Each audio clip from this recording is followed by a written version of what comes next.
Next speaker is Sarah. Great pleasure seeing you here. So Sarah is here only temporarily in Tokyo. And when I heard her first explaining what she's doing was with so much passion that I really wanted her to be a speaker. And we set up this session actually to get her to speak as well, and obviously to hear from the others. So there you go, Sarah, if you're ready. I'm just gonna pass you the mic.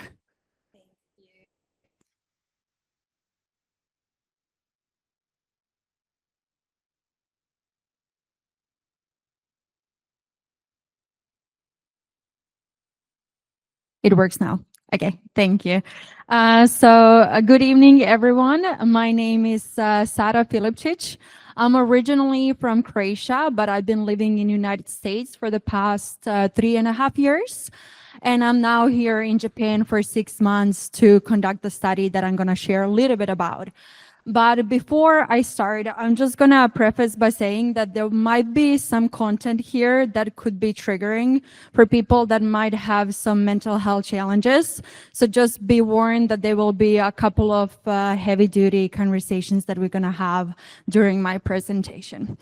But without further ado, so today I'm going to talk to you about raising artificial children. But what I'm actually going to talk to you about is the future of family mental health. So we're going to cover a couple of topics about ethics, emotion, and the future of family artificial intelligence. And I want you to have a specific mindset when we are getting into the presentation. And that is that AI and robotics aren't just the code. They are artificial children growing into our social world. And now I'm going to explain a little bit about what I actually mean when I say that.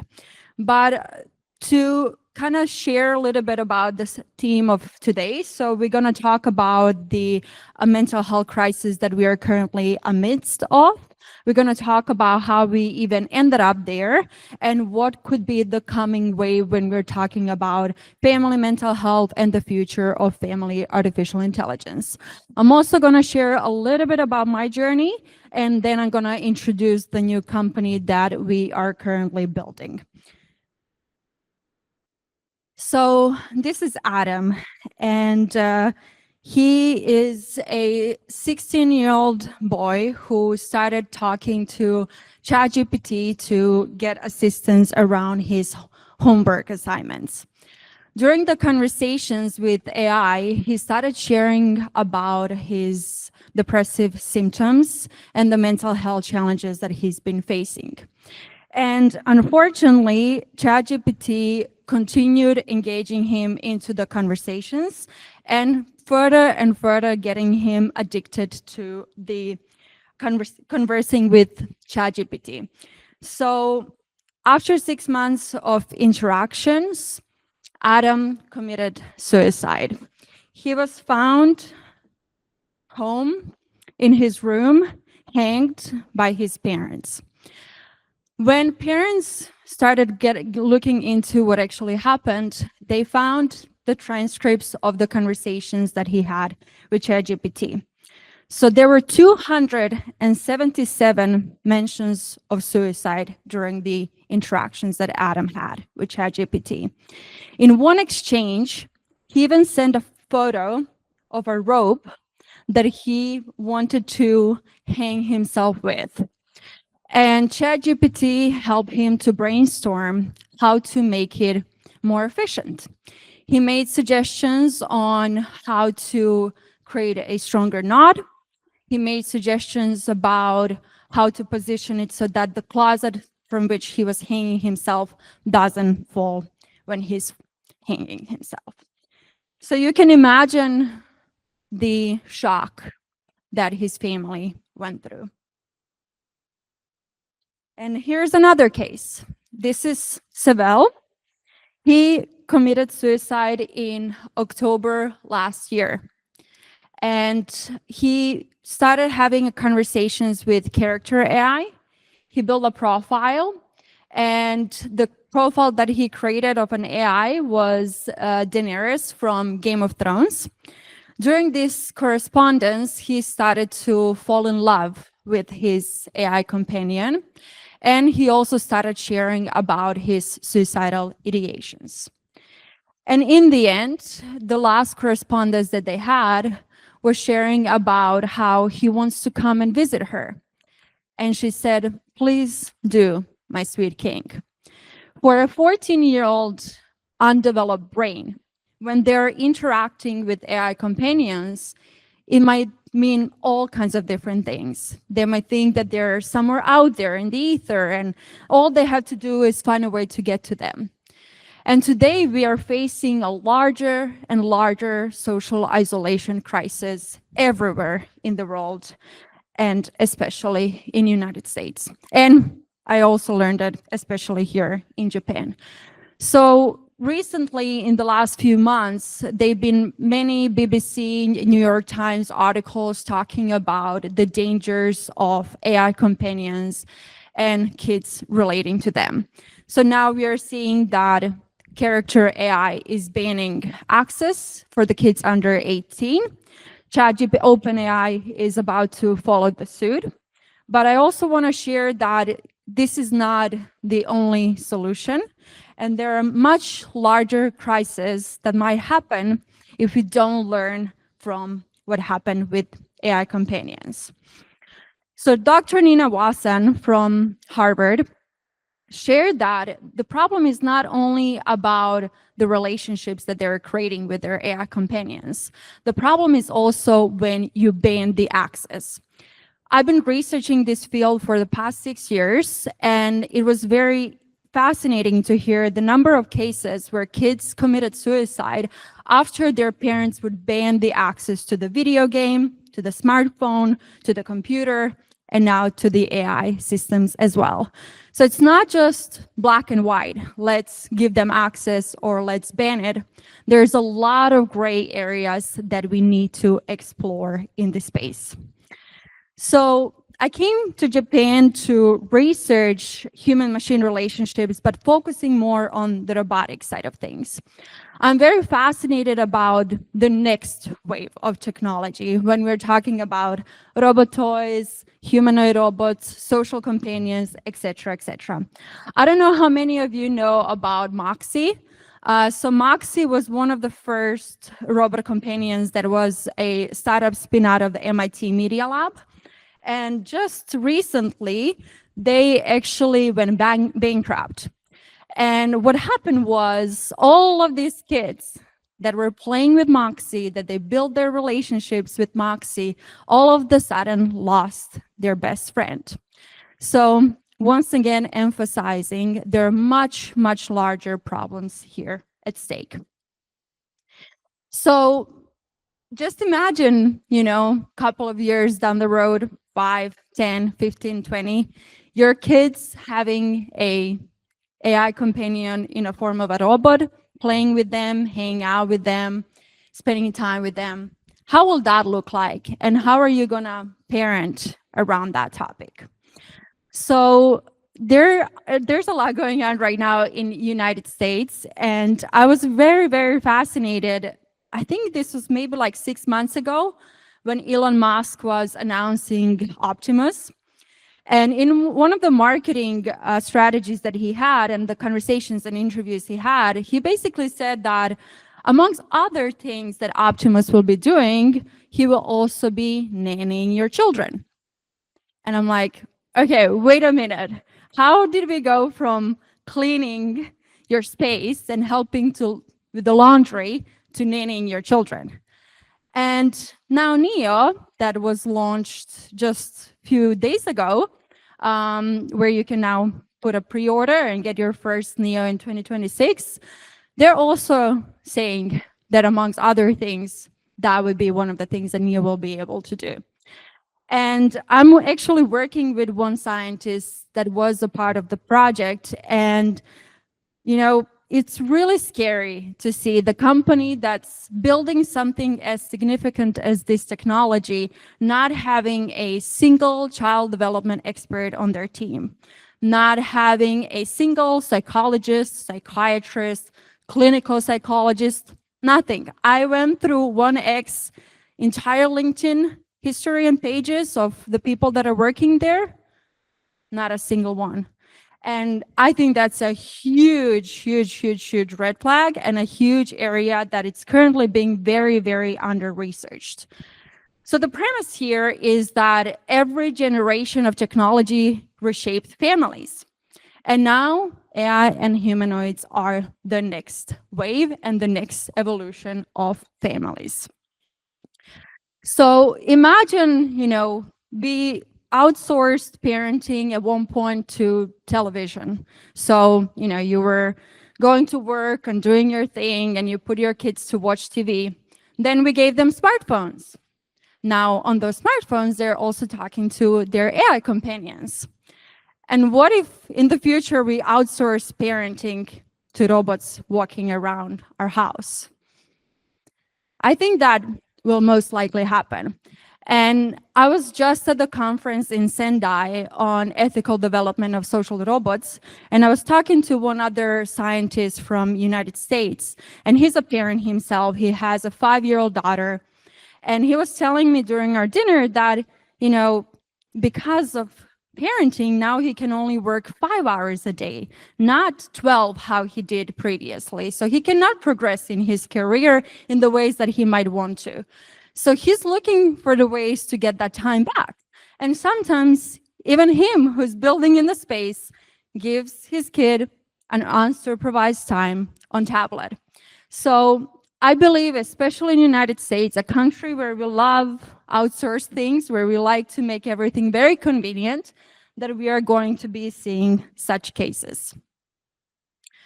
So this problem has multiple areas that I just briefly touched upon, but I want to summarize them. So one of them is we are seeing the global humanoid robot market increasing. Like I said, the robots that we often think about when we talk about humanoids are also talking about the use case of nannying your children. We are also in the midst of a huge mental health crisis, and there's more and more stress happening in the households. And there are currently no shared guidelines for family human robot interaction. So there's no any specific standardizations or benchmarks or any kind of educational ways how we can prepare the parents for this next wave of technology. And like we've seen on the cases of the suicide, things always do go wrong. And I believe that this is one thing where we cannot just wait and see. So a little bit about who I am. My background is in social work. Very, very randomly in Croatia, I started researching emotional intelligence. There's a whole reason behind that story. And I got lucky enough to work at an Australian startup during college. We were building a platform for Gen Zs, which was social gamification platform. So I did a lot of user interviews and market research. And I started noticing, this was 6 years ago, how technology is changing the socio-emotional development of kids. So more and more kids are finding their friends online, not spending time in person.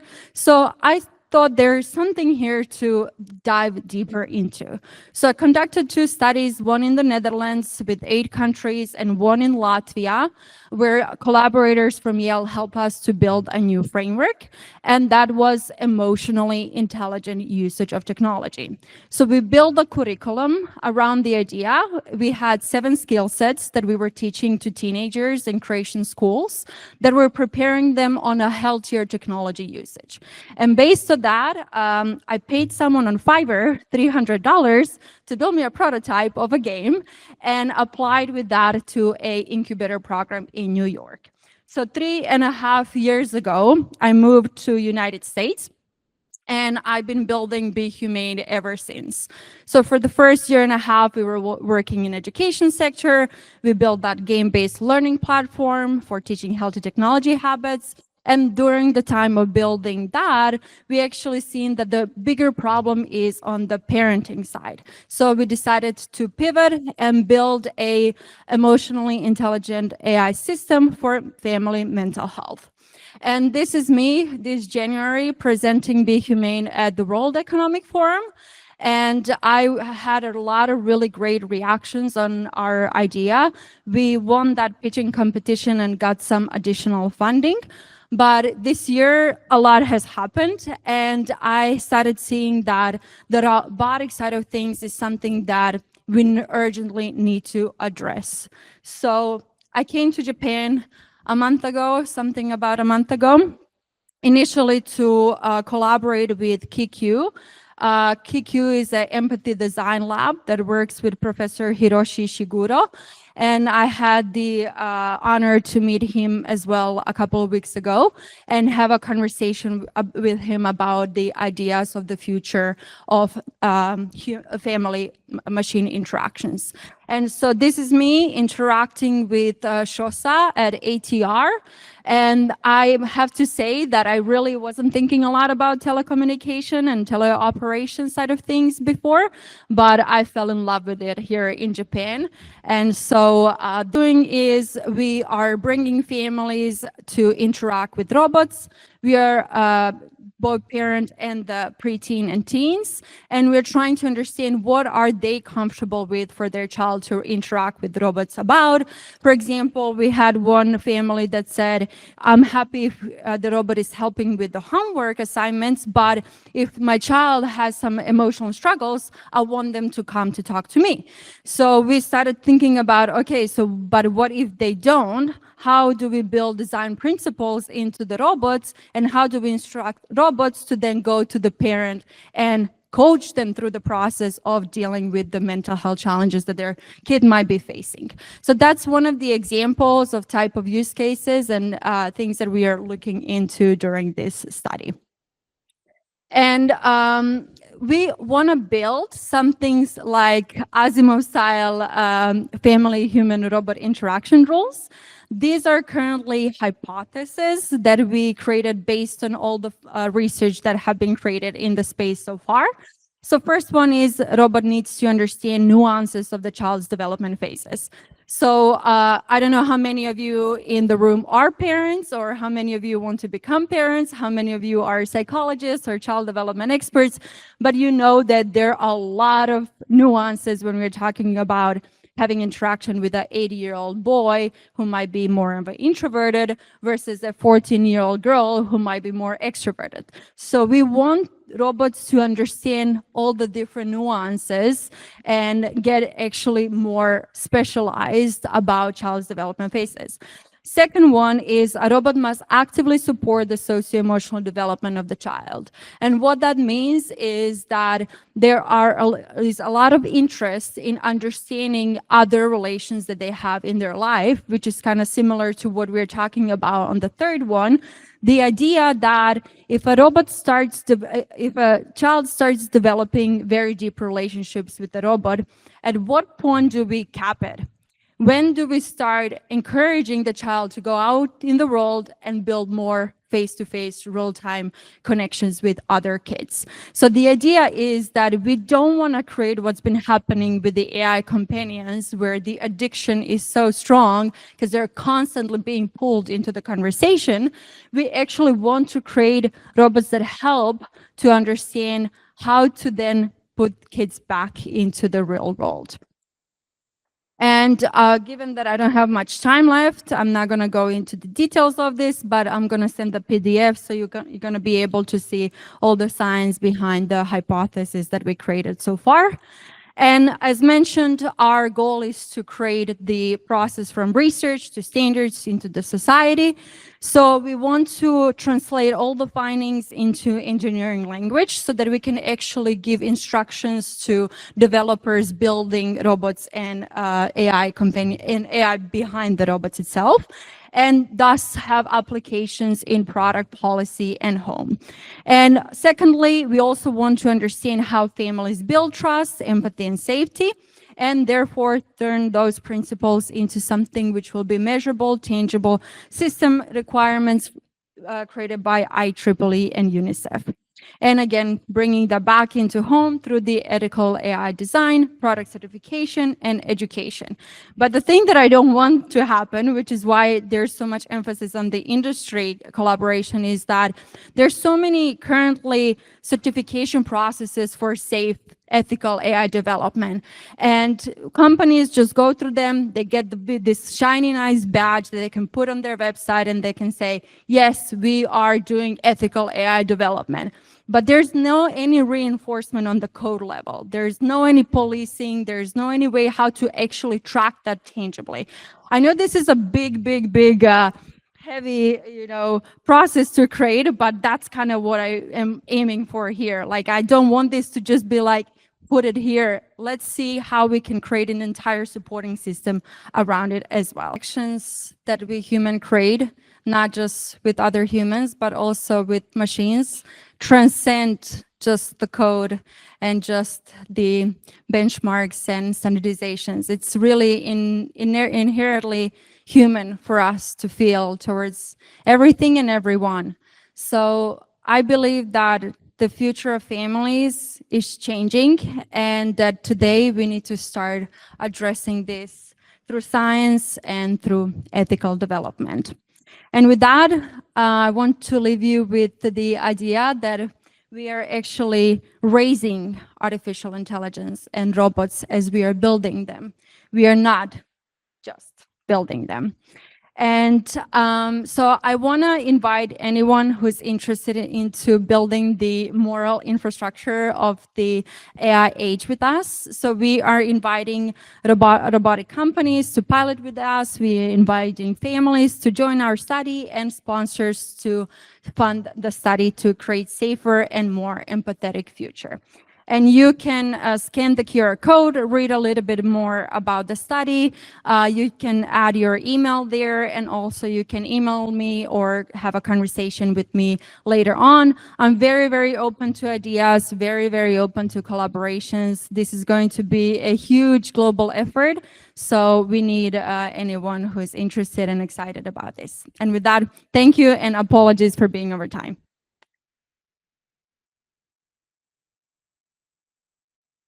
Thank you very much. We have some time for questions, and I'm pretty sure we should have a lot of them.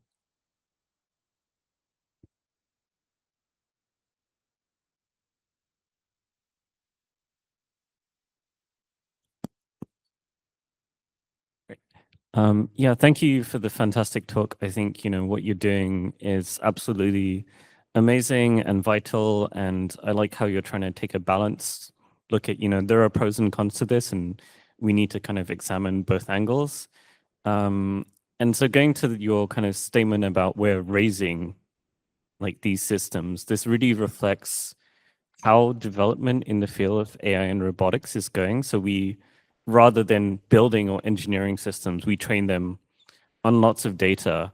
And so if there's a downstream benchmark or something we need to clear, people will train it. If we want it to be good at maths, we train an AI system on maths.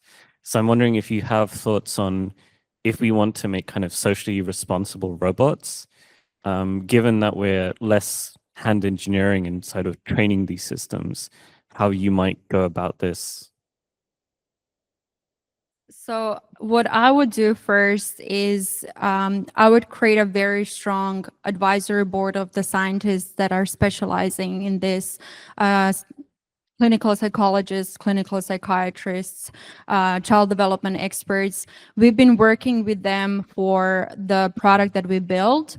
And in the collaborations, we were also able to get access to the transcript data and to the books and the knowledge that it's not usually generally available.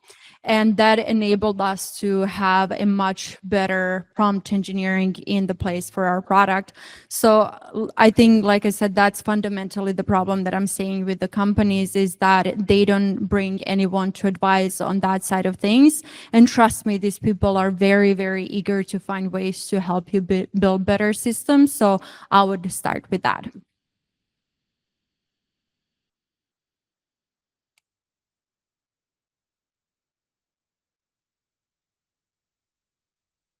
First, thanks so much. I'm a father of a 6-year-old daughter, so I really know what you mean here.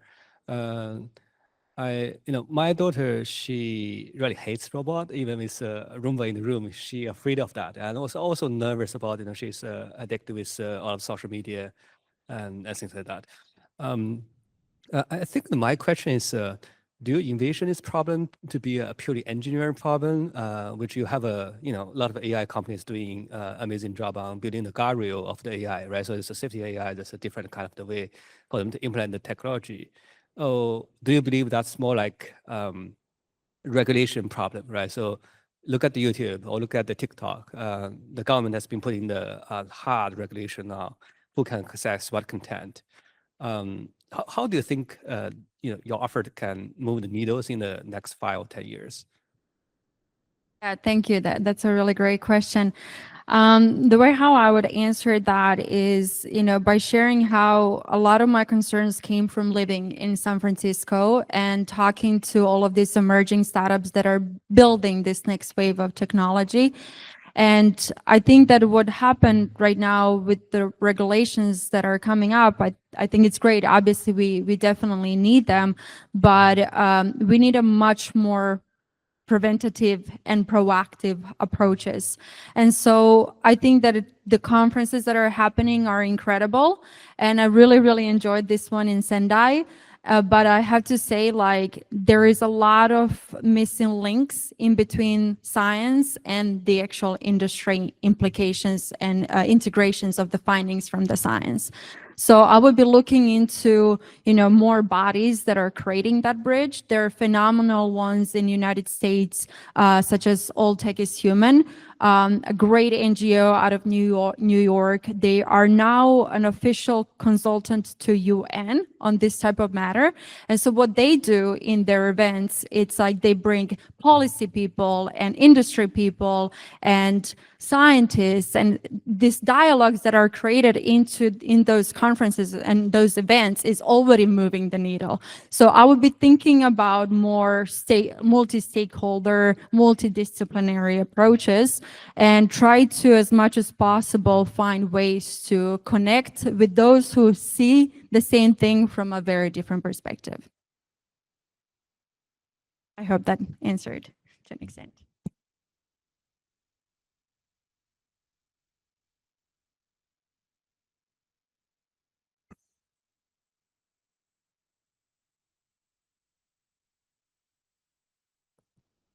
Just picking off from where you finished the last point. First of all, thanks a lot for this very interesting talk. I mean, this is very, very much needed. So talking about including different perspectives, I think AI, or the way it's being done right now, has this problem, right? It's very much trained. I mean, we are trying to include various different data sets, right? Not just English concentrated, but still it very much represents the Western world. So when it comes to things like this, how do you make sure that the different cultural sensitivities get included in this? I mean, even including experts, it seems right now the experts might still be very biased in their own ways, right? They are a product of their own societies. So in a very poor country or a developing country, the experts may not exist at this moment, right? So how do we make sure that it respects those cultural sensitivities, or the guardrails are relevant in those contexts as well? Thank you. I absolutely love that question, because the answer to that question is actually the reason why I came to Japan in the first place. So I've seen, exactly to your point, multiple different cultures. I had so many cultural shocks coming from Croatia to United States. And, we are somewhat similar, not that far removed from each other in terms of how we view things. But still, in some fundamentals, it was really, really intense for me to adapt. And I still didn't, and I don't think I will, because of that individualism, extreme individualism. But anyhow, so I think that the only way forward is the cross-cultural approach. And I think that this is one topic that I hope to God that we can all agree on, that is very important, that should transcend the borders, that should transcend the politics and the geopolitical situations we are amidst of. We are talking about future of all children, therefore future of our society and the future of humanity. So that's what we are trying to do here with the Be Humane Institute. We are starting with Japan because fundamentally, and I'm sure for everyone who is from Japan or lives in Japan, the Shinto religion and the Japanese Buddhism, what it did to the culture, it created this way of being where everyone is kind to everyone and everything. In US and in Europe, we are still talking about human versus machine. So they are separate to us. We see them as something that is taking over our jobs, that is taking over our safety of our future. So I think that right now we have to find the best of all the worlds and of all the cultures and understand how we can combine it so that we can actually build something which can be applicable on the global side. I'm just starting with this for the last couple of months, so I don't have much practical insights to share. But I see that, we are talking with University of Oslo, University of Hong Kong, other European universities are also interested, getting a lot of great traction here in Japan. So I see that scientists want to see this perspective, and I think that there is hope that we are actually going to be able to combine our cultures and understand how to build a better future and better robots. I hope that answers. Sorry, that's all I can say for now. Yes. Thank you. One last question.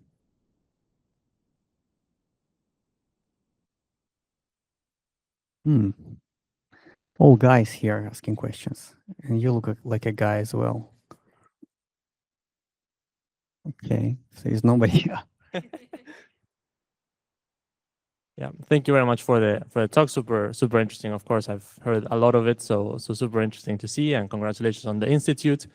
I guess the only question I have is this hype or is this real? Because technically, the cycle of oh my god, robots are gonna take over the world happened.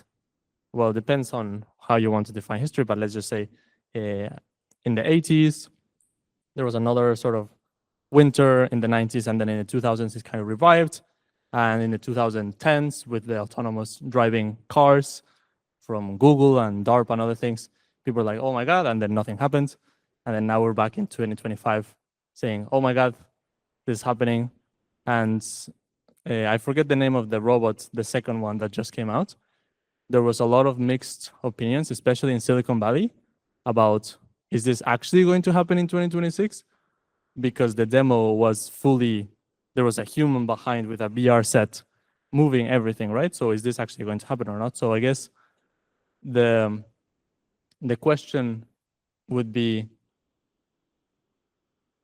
when we're thinking about this, when is it going to happen? When are we going to start seeing the transition, and how urgently should we be pushing this agenda? Because if it's going to happen next year, then maybe it's too late.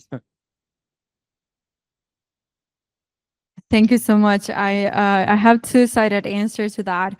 One, so is it hyper? Is it real?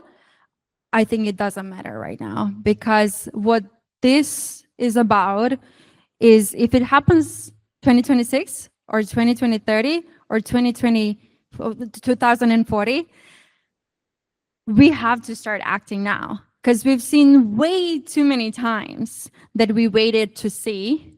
And again, I think that, 2012, we had 66% of increase in suicide-related outcomes when social media became mainstream. 2024, first suicide, 2025, second, and I've only covered kids. They're adults killing themselves after the interactions with ChatGPT. So I think that this is something that we have to start trying to understand and predict the future a little bit. I know for a fact that a lot of these marketing efforts with the humanoids are indeed teleoperated and telecommunicated, but it starts getting people's ideas around it. So I think that is good. And I talked to a friend of mine who is building a software that trains robots for the real world interactions in Silicon Valley. And he works with Tesla and he works with Figure and he works with 1X as well. And he told me that the idea, the vision that I'm talking about is definitely 5 more years down the road. But I can already start looking into it now, and we can start looking into the social companion robots, and we can start looking into AI companions and just start gathering data. And then when that point in time happens in technology that we indeed have autonomous systems behind those robots, then we already have all the data, we have the standardizations, we have the frameworks, we have the education for parents, we have education for healthcare and for education sector as well. So that would be my answer. Thank you. Awesome. Thank you very much. And we're done with the question. You have a Sorry. One more question. Have you had conversations with the FANGs, like the Facebooks and the Apples and the Googles and the Amazons, and are they receptive to this type of information as they think about development and innovation? So transparently, I had conversation with more Roblox, Discords, Pinterest of the world, and the reason why is because we are part of this community called the Inspired Internet Pledge that was founded by a digital wellness lab out of Boston Children's Hospital. And they created a community where we meet every quarter and we discuss policies and standardizations and frameworks. And the signatories are Discord, Roblox, even TikTok, Snapchat. So there are people in the companies that are coming and they're representing this type of interests. I've recently seen there was a conference in Paris where they sent people from OpenAI and people from Meta that are specialized on child development side of things. And I think that's a really, really great sign. And I know for a fact, I've been following their work, there are indeed very passionate individuals working in those companies. But we had a very interesting conversation at the World Economic Forum about this, how there is this notion that we should create a different incentive system in general in technology and the way how we build our subscriptions and our business models in startups, and to actually fundamentally solve for the problems like this. And it was really interesting for me to participate in that because I thought it was honestly very naive. You know, it took me 3 years to live in the United States to kind of see that that system is not going to go anywhere. Capitalism runs the country and the innovation runs the country. And you know, Americans are making fun of us Europeans because we over-regulate. So I think we need to find some more creative ways how to, you know, build the incentives, but also, you know, reinforce it on multiple different layers of building companies, building policies, and even what is allowed to go out in the market. But I think that's a very, very hopeful idea. So we'll see. Thank you very much. Let's thank the speaker.